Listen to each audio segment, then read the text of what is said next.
were like, yeah. Yeah, and when we saw that coming, we were like, great. And then we all grabbed our cameras and started shooting the boat coming in. Well, hey guys, we're here and talking about the shoot we just did, and wanted to include you guys in the kind of debriefing the post from it, so we can all kind of just talk about the experience we just had, what we just did, right? So we all came together and had a special morning, that's for sure, right? Yeah. I mean, it was a crazy morning. Nice and early, yes. Yeah. Mm-hmm. So really this came out of this idea that we all had of kind of merging kind of two subjects that we really shoot a lot, or talk about a lot, and that is Tesla and SpaceX. How could we bring those two things into one image? And we started talking about this, almost 2 months ago, right? So we were like, could we do this? Could we actually put all this stuff together in one shot? And I remember calling you both and being like, do you think we could do this? And of course, both of your responses were like, yeah, we have to do this. Figure it out. Yeah, right? Keep going, yeah. So it's cool to see that we came that far and we actually did it. But yeah, I mean, this is a really cool experience. So maybe we could all run through what did we do? Like, what were we trying to accomplish here? So maybe Ryan, if you could start, kind of just telling everybody, like, what did we do? Yeah. So we got 3 Teslas together. So we got a Model S, a Model 3, and a Model X. And throughout sort of a design process, we found a spot that we know we could set them up early morning. This was the CRS-15 launch. 5:41 was liftoff. And we knew there were a lot of unique things that could happen at this launch, right? With the timing, the trajectory of the Falcon would place it into orbital sunrise at the cool perfect timing.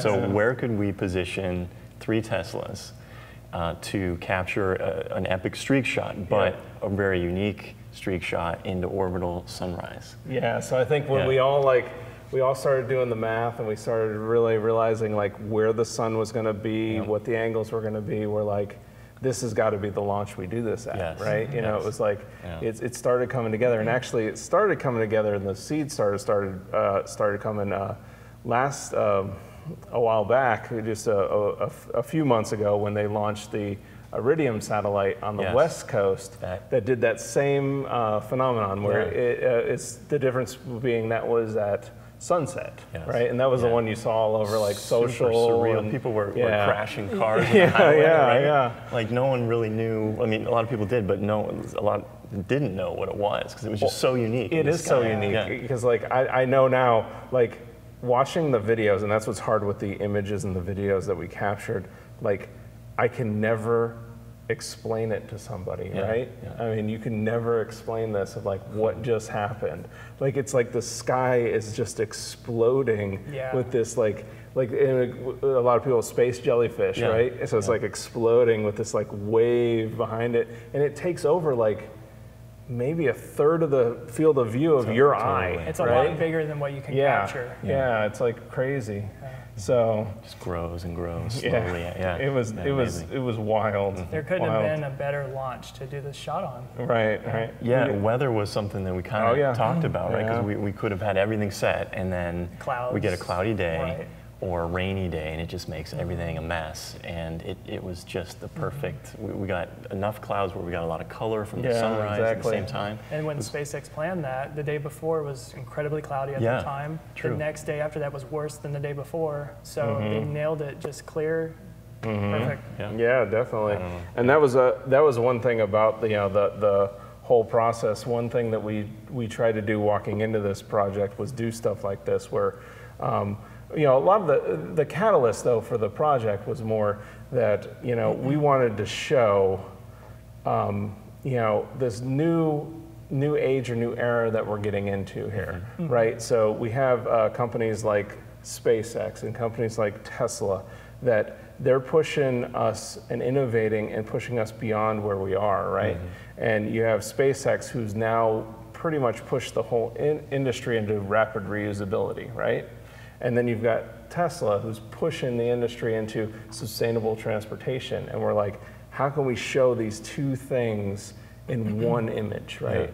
And that was like, that was really our goal out of the whole thing, was to show this new era that we're getting into. And this is kind of starting this whole thing for us, you know, where we're like, this is just the first in a series of projects that we want to do around this, you know? So I think that's what's really cool. So Tom, I mean, you know, telling us about like what was, given the situation, I mean, what was your takeaway on the shot? It was epic. Yeah. It was just epic. I think it's every SpaceX fan's dream to do a shot with Teslas during a launch. Right. And one car is probably easy. 2 cars a little more difficult, but getting 3 cars, same location, layout like we did, studio lighting like we did during the launch, and exposing all of that properly and putting it all together like we did. I just think it's an epic image. Yeah. And well, and you bring up a good point, right? So I knew this going into it, but I didn't, until you actually go and do it, right? You don't realize this, but you know, like, you remember when, so we were pulling in the first Tesla, and we pulled it in, we sat it in a location, we went, oh, it looks awesome, that looks good. Yeah. And then we pulled in the second one and we went, oh man, this is gonna be hard. And then it was the night before and we were using your box van as because we didn't have the 3, we had the S and the X, you know, that we had borrowed and brought over and driven over, but the 3 was coming the next day. So we had to put your van in there, and then we started playing around. And how long did it take us to get the position, right? It was hours. 3 to 4. But it went so quickly, though. Yes, you know, it's like, wow, sunrise is happening, and we started at 3 a.m. Yeah. You know, and just so we ran a whole test run the night before, yeah. So I mean, and that's where one of the things that you did, Ryan, was kind of documenting the whole process, right? I did, yeah. Just as much as I could with video, time lapse, just running around filming the work you guys are doing, and trying to get pieces to have later when we wanted to construct sort of a behind-the-scenes view. At the same time, coming in and going, you know, we'd all 3 meet and go, well, we need to move the car over a little bit this way, the tripod a little bit this way, we need to tilt up a little bit more. Like, that was what's cool, I think, about this project. Another part of the project that, you know, I really liked was the collaboration. I mean, that's one thing that we set out to do in the beginning of this project, right? Was to collaborate, because we were like, you know, what if we work together on something? Because, you know, I have confidence that we had the skills that we could have done this independently on our own, but doing it together, I think it amplified it. I mean, what do you guys think? I feel like we have the same passion, the same drive, and the same work ethic, and no egos. If we wanted to try something with a layout of a car, we didn't say it was cheesy before we did it. We tried it. We took the time to get it right. We tried it. We had to see what it looked like, and then we made the changes. And there was times when we all like failed, right? We were like, hey, what if we move the car this way? And then we pulled it in and we were like, no, that didn't work. Don't do that. So, yeah, I mean, it was really cool. So one of the things, you know, that happened in the shot, like we were talking about, is, you know, we had the certain things beyond our control that worked out, like the lighting, but there was also certain things that were beyond our control that we had to kind of plan for, as far as, like, even down to, remember the conversation around the port schedule, right? So what happened there, right? Yeah, so you know, Port Canaveral, you've got several cruise lines that operate in about that time. There's that window between like 4:30 and 6 o'clock that they all seem to come in and out of. So because they're so tall, there was actually a chance that during those few critical seconds, a cruise, you know, ship would come in and we might lose the shot, or I mean, it would be epic in a different way, but we would lose what we were originally planning, right? So yeah, we were checking the cruise schedule, and you know, there's a variability there, so we weren't 100% sure, even though we were sort yeah, of in even the clear. though they like published them. Yes. They weren't, you know, we didn't know, is this exact? Is this, Right. you know, and then we had went the night before, and one came by the night before, and it came by like 30 minutes earlier than had been scheduled, And so we were then like, we ugh. did a practice shoot with that to see what would happen when a launch took off with a cruise ship, and it ruined the image. Yeah, it was just like a big streak right Wow. across It it. is so beautiful, Yeah. and I got some cool video of it, of you guys in there too. But just having the lights of the cruise ship in the background and you in front of the Model X, and it's just the coolest thing Well, ever. because those cruise ships are huge, Yeah, right? And you don't realize how huge they are until they go that close to you. Right. And they're going at a clip, right? Yeah. So that was like, the day of, we started seeing off in the distance that glow, and it was the Disney ship pulling in, right? And we're like, oh, but then we looked at our watch and we went, oh, this is perfect. This is that was the one we were most concerned about. That came in scheduled at 5:30, launch was at 5:41, so we were like, Yeah. yeah, and when we saw that coming, we were like, great. And then we all grabbed our cameras and started shooting the boat coming in. Yeah, you got a cool shot. Yeah, that was with the cool. boat behind the Teslas. Yeah, so there was a bigger story, like we touched on before. What were you trying to communicate with this image, Tom? I wanted to bridge Tesla and SpaceX because I think a lot of SpaceX fans are aware of Tesla and want to own a Tesla to be part of that. And I don't think that there are many Tesla owners who are aware of SpaceX because Tesla's all over the country. SpaceX is on 2 coasts. So I think that bridging that was what I wanted to do and show that, you know, it's incredible that Elon's doing both of these. I know, at the same time, right? 2 companies under 1 man and incredible teams and bridging that. He's really pushing the future of where it's going to go. And I wanted to bring those 2 together. That was epic for me to do. Right, and I think we share that. I mean, what is your take on that? And to play on that, there's a lot of cynicism out there, and you know, still today, it was a great opportunity to show people, you know, really important, incredible things are actually happening in the physical world. You know, like you might read some articles or something like that, but you're still kind of disconnected from the actual scale of what's going on. Here are huge challenges, right? Space travel, sustainable energy, and like there are physical things that a bunch of people have come together to create, and they actually did it, and it's here, and it's together. And that kind of gives me goosebumps. Yeah, you know? me too. It's just amazing to see, and it's like a giant anti-cynicism machine. You know what I mean? Right. Like, and creativity plays a big part in that, and some of the stuff that we've talked about doing in the future, and is how can we sort of show things in a really unique way, and sort of nudge people out of maybe a filter bubble that they're in, just enough to start to like open their mind a little bit. Awakening to what's going on, right? That's you know, I think that's you actually posted a video the other day about this, and that concept of awakening, and that was a big thing out of this for me, was that, you know, like we talked about with this project, you know, really we called the images that, you know, the series Dawn of a New Era, and I think for me that kind of summed up what is going on right now, in that we've all grown up with Tesla and SpaceX being a company, right?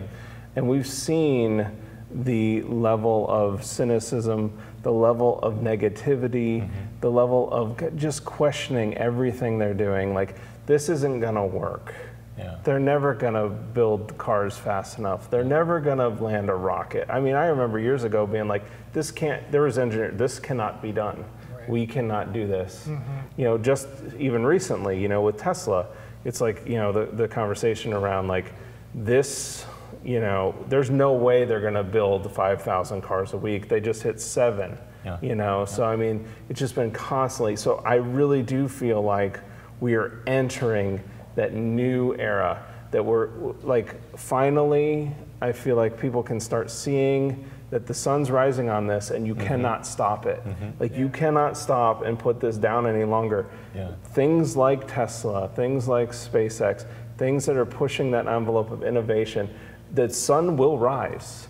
And you can either be part of the new day or you can be the naysayer. And I think that's really out of this image, like what I like kind of bleeds out of it to me is, you know, a lot of, and I know we all share the same about this. One of the things that we were talking about it, so we had a lot of discussions about the frame and how we line up the cars, where the streak would come from. So maybe we could talk about that. The sensors were important. The lenses we used were important. So, I mean, for people, I mean, like you talk about sensors and lenses, what was important? You know? The full frame for the field of view that we needed, that was required. The lens. Because we had 3 cars, and that was, like we talked about in the beginning, that was very challenging because you had 3 big, I mean, full-size cars, you know? Right, and also you didn't want too much distortion on the edges, but you wanted to get close to the cars so they filled the frame and the third of the frame, and then have enough room still for the launch up at the top. So that was fundamental to have a full frame with a, 11 millimeter? Yeah, well, we did about, I think we ended up right between 14 and 16 millimeters on a full frame. Is where we ended up being. For crop sensor. But we had, smaller. Yeah, but we had a little bit more play on the lower end, but we ended up getting to, I think, I want to say 14, 15. Yeah, there'd be too much distortion otherwise. So that was important. Now, you know, another thing, so then we lined up the cars out. We wanted it to go S3X for a couple of reasons. For a couple. One obvious reason, right? And that's the one that Elon's always touched on of, you know, like, if we're gonna make electric cars, we better make them sexy, right? You know, so I mean, that's a big part of it. But then also wanting the streak to leave the S because it was the first mass market car. It sure was. That's what launched Tesla into the mass markets. And then we wanted, again, the X on the other side. We actually intentionally put open the wings. Why did we do that? Yeah, well, to highlight that it's the Model X, but it just created a really beautiful silhouette in all the images and all the video, and it was and it looks like it's gorgeous. Almost like taking flight, and that was a big thing of like taking flight, and we knew that was going to be where the sun was rising, so it was almost like the X looked like it was taking flight from the sun coming up. The rocket was in flight at that time. Yeah. It was stellar. Perfect shot. So that was a big part. Is just all there was intent in the positioning.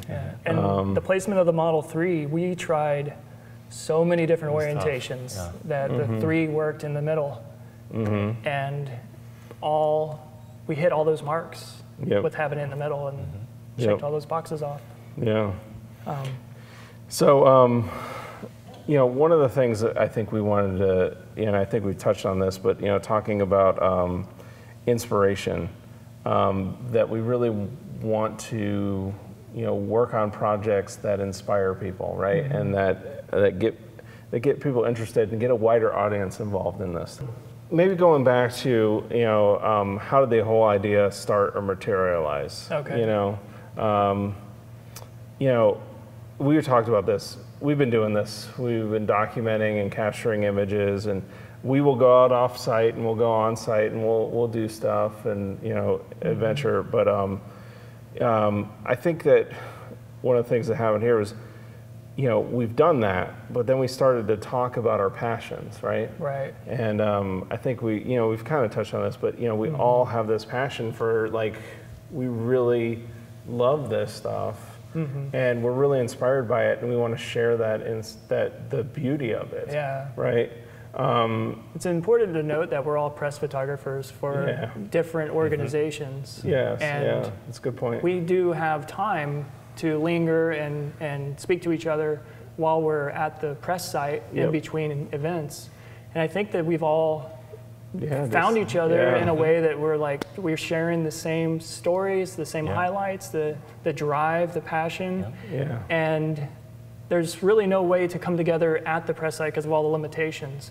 But we could take that outside of the press site and come together and bring our separate talents together and do something like this. And it's important to note that that's a good point. This was outside of because press activities. Well, and I think that's a cool. Well, that was one of the things about this is so we were all covering the launches for people, right? Yeah. But one of the things in us covering them is a lot of times our cameras are just sitting out there.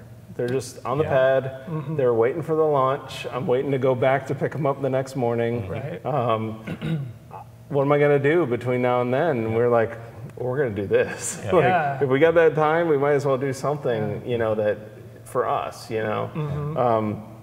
So I think that's, where it kind of came out of, it's just we've got that, that time, and we're like, well, we want to go do something that, will kind of highlight or show people, another side, not just the documenting, not just the, capturing of images, I think Photoshop World was an important turning point too, because we all went to that. We all went to that, and it showed how our work ethic to go every day to it, take those classes, sit in those classes, and I know that some of the classes that we were each in there, but then we split up and we did our own thing, but we ended up coming back to the same fundamental classes, like we all have this synergy between us. Well, and that's a good point to make too, is I think we're all also learners, right? Exactly. So we love to learn and learn again with each other. So I think that was a big part that plays into this, even this image. Like there was stuff that we learned from each other, like, I didn't know how to do this, or you didn't know how to do that, or I didn't know, so we learn from each other and we grow. And that was a big part of the experience. And I think that's a good point to make is, we are all learners. And we do have that common bond. Like, we all went to Photoshop World. We all, take classes and do stuff to educate ourselves. And I know we're big on that. And there was no ego during this whatsoever. Yeah. We took each other's idea and we went with it and saw where it led. Yeah, that was important. Yeah, that was very cool. Yeah. So, we did kind of start right after Photoshop World the planning. So we started the planning, a couple months ago. In that planning, we really started with the idea. But from there, we realized quickly that we were going to need to really focus in on a couple things. One is the location. So maybe we could talk to people about how we went through the process of the location. Yeah. So I think we started with just sort of satellite images of the Jetty Park area, because that was a public place that we knew would be close to the pad, open and accessible. And then provide the angles and sort of a natural environment that we were hoping to have the cars in.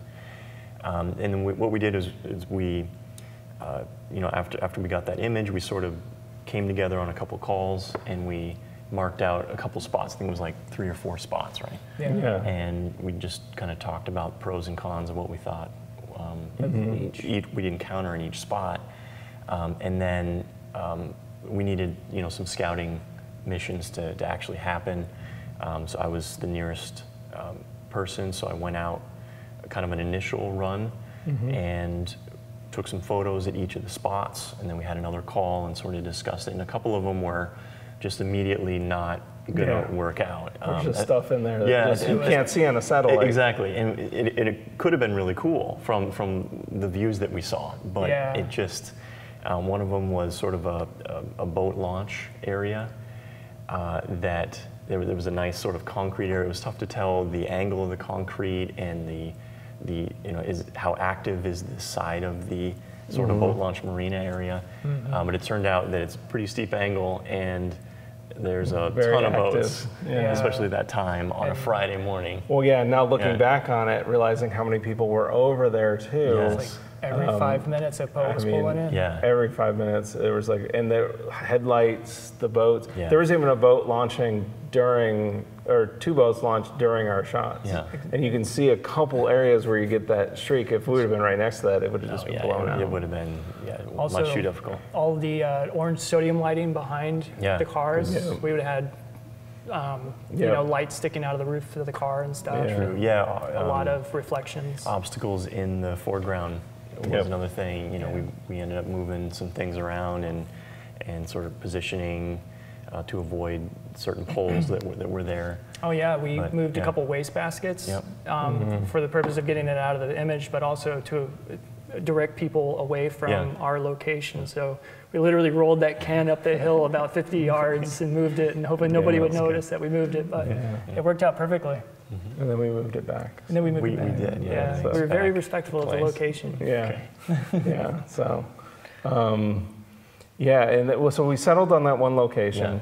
Well, we actually moved over to Jetty Park. We were like locked into Jetty Park, and we were along those the rocks. And then we had 2 locations. We actually had one that was farther down that I know when you went out, your immediate thing was, we thought that was a better location. However, there's a factor that played in, right? Yeah, so I think it's the space, right? There's just not enough room. Well, there was 2 things then. There was the space, and then there was also, when you were there, multiple people. Oh, right? Yes. There was way more traffic there. Because it was so close to sort of the main entrance to the beach area, it would just be, we knew it would be a high traffic area with lots of lights. And again, looking back on it now, we it made the right that. decision because like that was one of the most challenging things, was to keep people away from the location. Luckily we had help from your family, right? Yeah, well, so to get the cars over, I had to have somebody drive one of the cars over because I couldn't drive both. And I had my mom come over actually and help us. And then the guy who brought us the 3, Sean, he ran crowd control as well. So we bought cones. We had cones. Super efficient, and we just took up the space we needed. So we knew where we needed to stop, right? So we only took up the space we needed. But you still needed you needed 20, 30 feet on that side of the car. But everybody was very, respectful, and nobody was upset about it or anything like that. A few curious people. That was really, it was actually great to talk to them. So we met one guy who had parked there when we were laying the cars out, and he parks there. He gets out of his vehicle and he's like, "Hey, am I in your guys' shot?"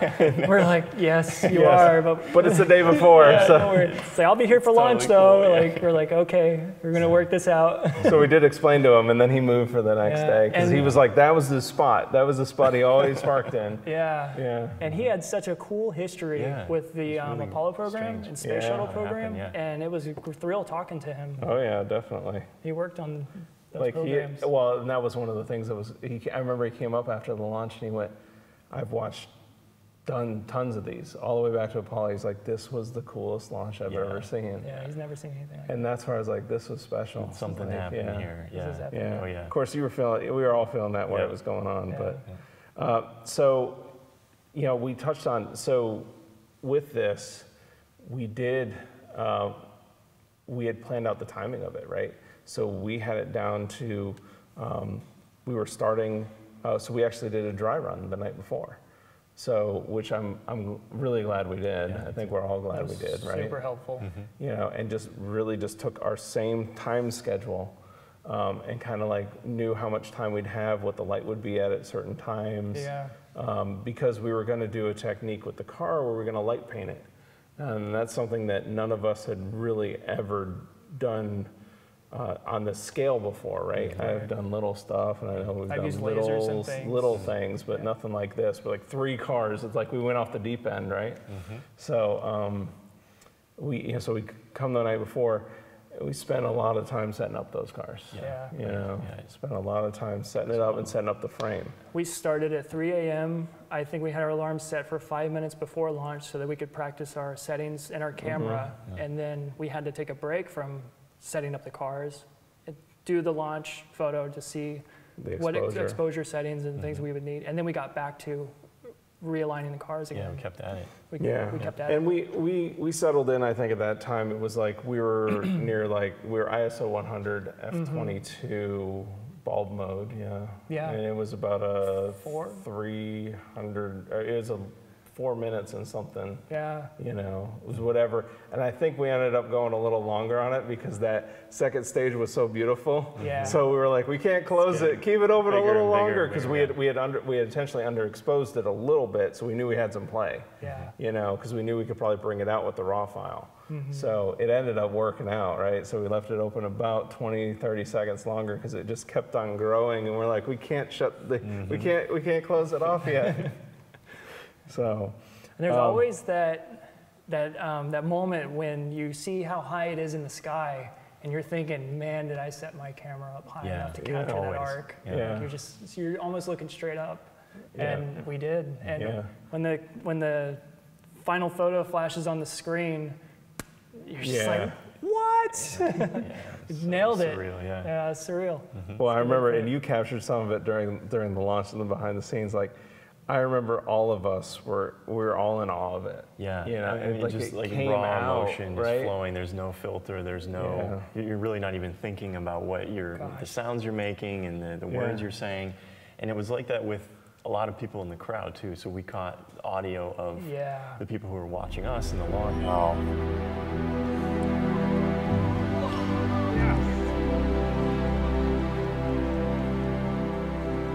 you getting that? Look at that! That is sick! Woo! That's awesome! Oh my God! It never gets old. It never gets old.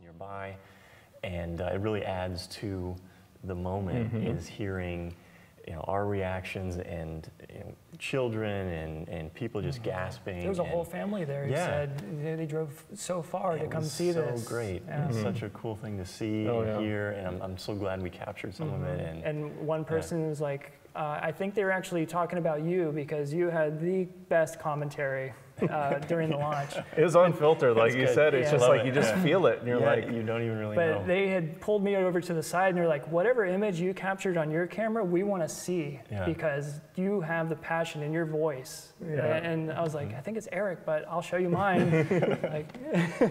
No, but I think we all did. Yeah, of course, absolutely. Tom's over there, and he's, I can hear him at one point, he's screaming. He's going, woo! You're just screaming, because that's what, I was because I've got the 3 cameras and I monitor the 3 cameras. Tom's doing the telephoto stuff, you're doing the video stuff, and I'm going, just keep on firing, Tom. I can see it.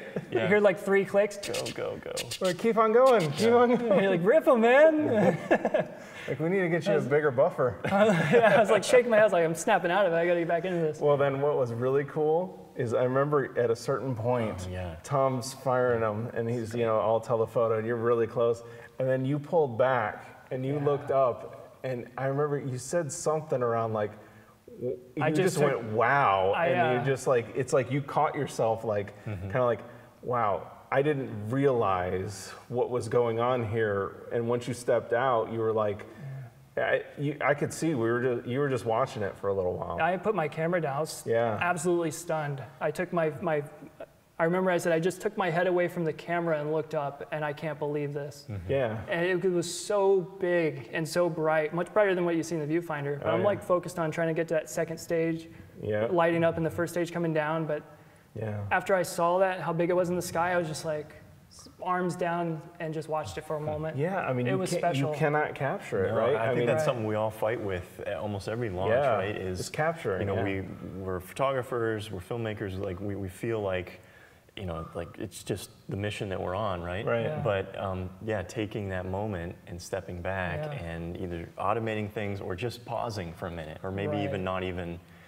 dedicating this time for just me and the experience and the people around me.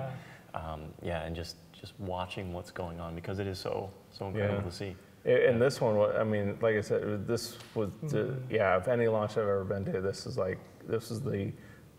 the most inspiring one, just because you see it, but when you see it up there outside of the atmosphere and you see that, and it's always there, like what we saw was always there, but the sun is always just drowning it out, right? So we never see it. And it was just, it looked surreal. Yeah. It looked surreal. And it was so big. People don't realize, because the wide angle really compresses it, and it kind of like shrinks it down, because you're shooting wide. But your field of view, ours, about 35 millimeter human field of view, it took over a third of your field of view of just this. Starting from just a point of light. Yes. And just expanding and expanding and expanding. And the trail that it left behind is also expanding and growing and changing in colors and shapes and just bigger and bigger. Where we're standing, it was nighttime. Where it was daytime. Exactly. Yeah.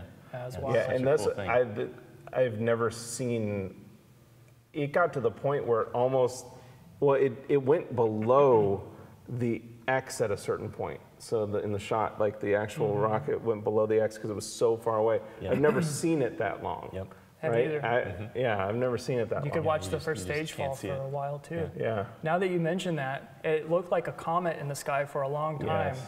And thinking about it, it was like a comet impact in reverse. Yep. Because it came through the atmosphere and kind of had that little swiggle, Interesting. And then the bright orange light of it impacting the ground. It was like a comet in reverse. Yeah. It was pretty intense. It was intense, yeah. It was beautiful. Very cool. So, is there anything else that, you think, before we get on, I know the last thing we want to talk about is just, okay, going forward from here.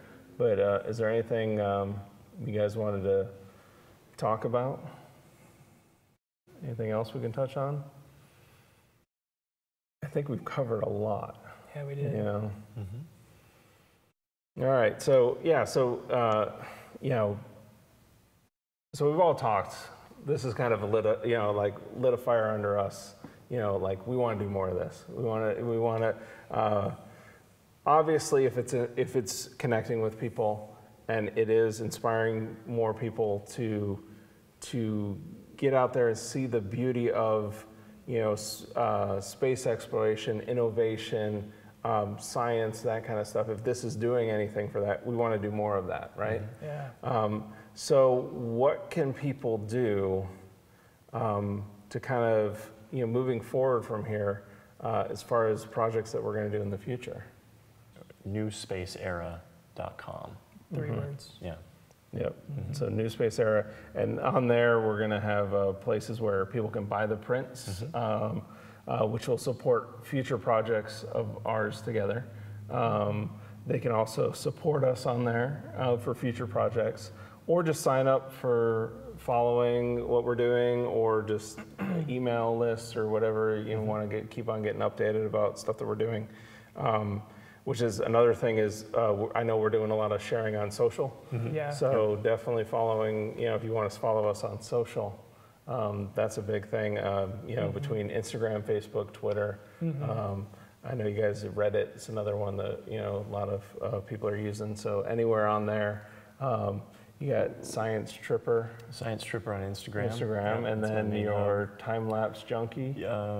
Well, Time-Lapse Junkie on Twitter. Probably the best thing is the website, LearnTimelapse.com. LearnTimelapse. So LearnTimelapse.com.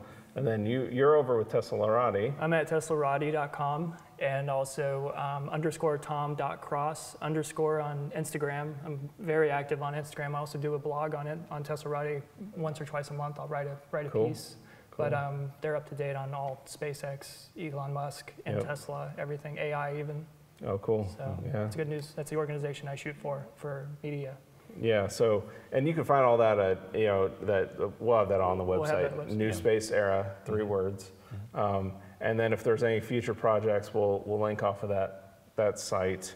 And another thing that I think we all agree that, if you're one that any companies that are kind of doing this stuff, they're pushing the boundaries of exploration, they're pushing the boundaries of innovation, and they're needing their story to be told. I think that's a big thing that we're wanting to do with this is start not just documenting what's going on, but starting to be able to tell more of a story and show the beauty of what's going on here. I know we've all talked about it, like you were saying big time, is like, there's a beauty to this science. There is an art to this science. People look at it and they go, that's science, but it's like, there's an artwork to how that flame comes out of that rocket.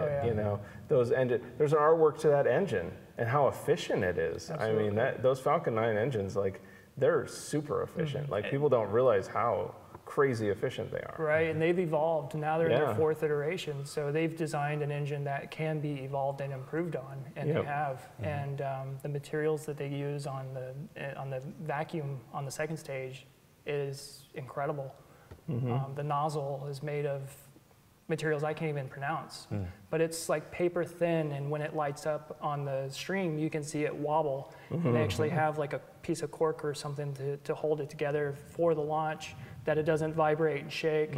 And I remember even reading a story in the book called The Space Barons, where they had to send an engineer over to literally trim the nozzle around because there was a crack in it on one of their first launches, and it would have prevented them from launching.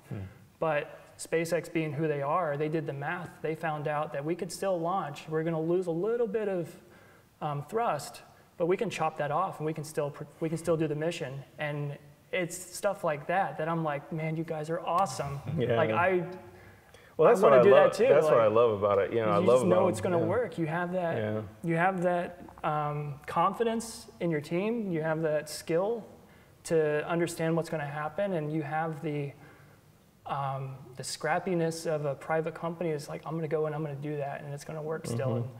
And not a lot of people are that. Well, yeah, there's a couple that confident things in themselves that I totally love. And one is, and I think it revolves around the philosophies of the companies, right? One of them is they're not afraid to fail, right. And I think that's one thing that a lot of us are afraid of failure, right? But failure a lot of times leads to innovation, right? Leads to fixing the problem. You have to fail sometimes. So even in our thing, I mean, there's times when we didn't do it right and failed, and then we then learn from that, like we've talked about. I mean, we have to work on did I tape my focus? Did I set my camera settings right? Did I remember to wipe the lens clean after I went out there? Right. But then from those failures, you learn, well, next time I'm going to do this, next time I'm going to do that. So if the level of innovation is, I think, directly related to the level of the willingness to fail, and that's really cool. One thing that maybe we didn't go into enough that maybe we could talk about is the whole image sequence. So we went after 3 types of images.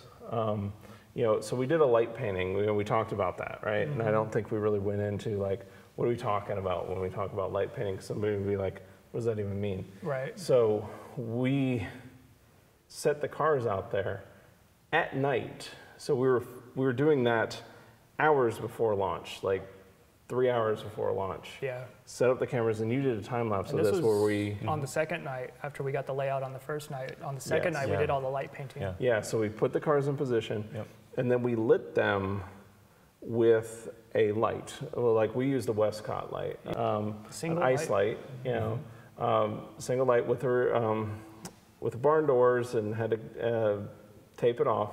And then you would open up the shutters. Yeah, I had 3 remotes in my hands, and I was firing all 3 cameras. and so letting you know when it was open. Yeah, so you'd open up the shutters, then we would expose the parts of the car that we wanted to expose, and then we close the shutters and we close the light. Yep. And then we would do that throughout the car to kind of create this kind of studio lighting on the cars. So it almost looked like, you know, this was shot in a studio, even though it was really shot in the middle of Jetty Park in the middle of the dark. Yeah. And I think troubleshooting, there was a lot of troubleshooting during that because there were just little specks of light that would bleed from the barn doors. Yep. And we would show up on our screen and we're like, got to do it again. Yep. Tape up that barn door. And we ended gaff up. tape was our friends. Gaff tape, a lot of gaff tape on that. Always, and it was every little point of light because it was pitch black out there and it showed up. Yeah. But it wasn't just like we got a light, we did it. I don't want it to seem like it's that easy. We did some troubleshooting on screen. Oh yeah, well not we only had that, to learn from that too. we had a list of the order in which we wanted to shoot, was quite right? a list, yeah. Right? I mean, we also turned the headlights on. So there was a couple shots where we did the headlights. Yep. Interior. We did the interior, Yeah. so we could expose for the different. We did the wheels because the wheels we knew wouldn't show up as much, especially on like the 3. The 3's wheels were black, so we had to expose those a lot more. But we did the light painting, then we did the streak shot, then we did a dawn shot. You know, so it's kind of like 3 different photo shoots in one photo shoot. Yeah. And I think one of the keys for us was those remotes, you know, that everything was triggered through, you know, a remote trigger with bulb mode. And not touching those cameras, because we intentionally went into it with the intent that we're going to edit this in post. Yeah. That this isn't just, we're not just taking one image and one exposure and we're done. Yeah. But we're trying to make a multiple exposure. We all had the same vision. We knew what we were shooting for. Yeah. And doing it as a team too, where you know, Tom calls open, and then you know Eric's at that position that we needed to reshoot, and then we get that immediate feedback, and we know, you know, did we nail it, or do we have to keep going? So it's there's times Tom would go, Yeah. oh, no, we got to do that again. It wasn't long enough. Yeah. So that was super helpful. Yeah, and that was really cool. And I mean, I mean, we learned, I know I learned all that online. I was just on Kelby 1 watching classes, right? And that's how I learned all that stuff, so. Everything I know I learned from Kelby 1. So yeah, I mean, that was a really cool part, and that I just wanted to talk about, because I know that part, you know, going back at, you know, the things that we were talking about, that part with the light painting can seem like, well, what do you mean by that? But that's really one of the funnest things to do with photography too, is a long exposure light painting. Yeah. You can take a laser and write on the wall with it. Really cool effects. So to use it the way we did. Well, and awesome. it's just, we're using the same technique that we use when we expose for a streak. A streak, yep. A streak is a long exposure, and it's the same thing. The rocket is the light source. The rocket is like a flashlight shining back at you, which if you do that in the camera, it's going to be a streak. Yeah. You know, it's the same thing, and you just don't realize how bright that rocket is until you actually are there in the pitch dark. Yeah. And it illuminates everything. I know even like with your video, like it's hard to expose the rocket and to expose the scene at the same time. The silhouettes on the cars were beautiful. Super challenging for sure. I tried to, I was thinking in dynamic range as much as I could. So I mean, you're always fighting with noise, you know, when you're doing low light work and that sort of thing. But just, you know, what settings could I choose to give us the most dynamic range when that event happens?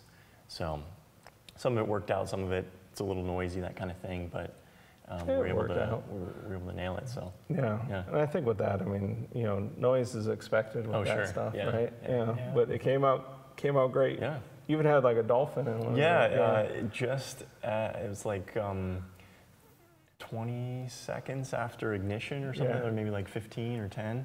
Coming down the channel. But yeah, just coming down the channel between the Model 3 and the Model X, there's a dolphin lit by rocket light, such a cool making a dive. And not too many people. Not too many people have that B-roll. Yeah, I'll have that. You got that B-roll. I even heard him. Did you see that dolphin? That's the coolest thing. That was so neat.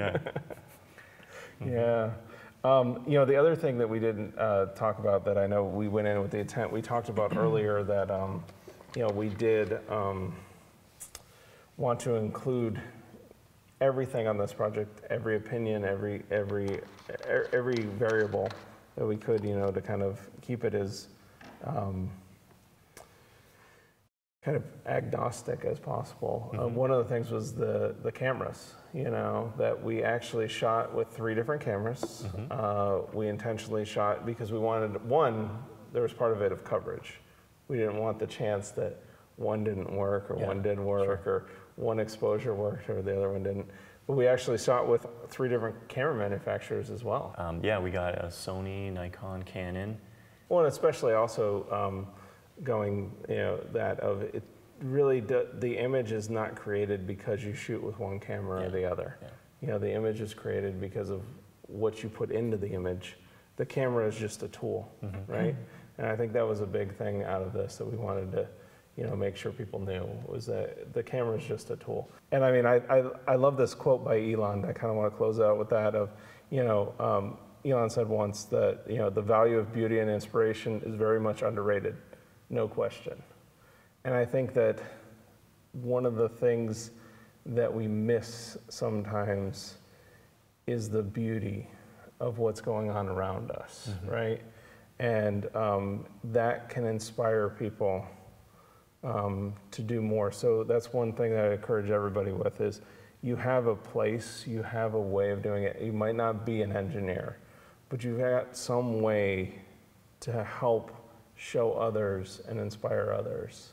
So be it this or music or art, or you're really good at cooking, you know, I mean, you've got a way to share that creativity and inspire other people with the beauty of what's going on around us.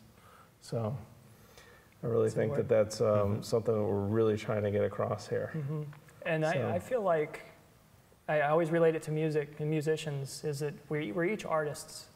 But you know when musicians get together for a track? I feel like that, like we're doing a track together and we're releasing it. Like it's a collaboration. It's like, you know, yeah, exactly. It feels it's that like, way. Yeah, it definitely feels like, I know rappers do it a lot. Yeah, exactly. It's like it's definitely, it's one of those things where it's like we're all part of the song, you know? And we can feed off each other, bounce off each other. We have the same passion. It really feels good to work with both of you guys. Right. It's a blast. Same here. Finding meaning somewhere, you know, finding something that you really consider meaningful. It carries you through a lot of tough stuff. You know? I look forward to every launch. Yeah. Cool. In a way, it keeps me grounded. Irony. Well, I mean, I think that's about it. That kind of wraps it up. Okay. We definitely talked for an hour. Wow. Time flies. That's crazy. So we'll definitely have tons of